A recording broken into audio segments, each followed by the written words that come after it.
What's up? Welcome back to my channel. So, this is the wig that I made in my previous video. If you have not seen it, I will list it below. But what I'm going to be doing is curling my Malaysian natural wave hair. So, I'm just going to use my flat iron, of course, and I'm just going to straighten.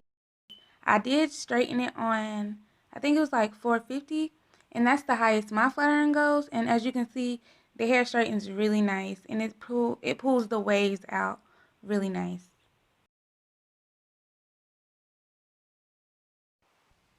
So once I have it all straightened, I'm just going to go back through and curl it. As y'all can see, you cannot tell that this hair is natural wave hair.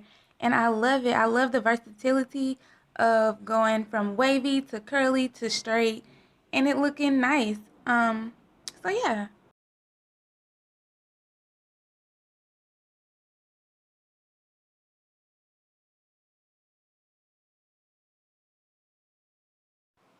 And so a little bit more about this hair. I do have it in two bundles. I got it from All Virgin Hair. I have a 16 and a 14 and a 10-inch closure. This is a wig that I made. The hair did not come colored like this. I did color it. I used box dye. I can't remember which box dye I used, but I will put it below in the description bar.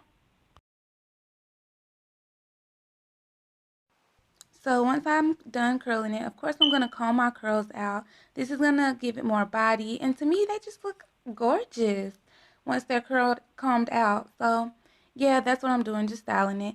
And y'all, the color, this camera does not do any justice because it's way more color in this hair than shown. And you see the little baby hair. I'm not a baby hair type girl, so I'm just going to cut that out. And yeah, so this is the finished product.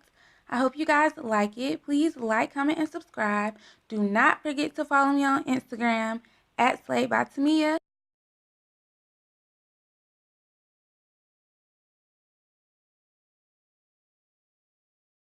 So yeah, I'll talk to you guys later. Bye.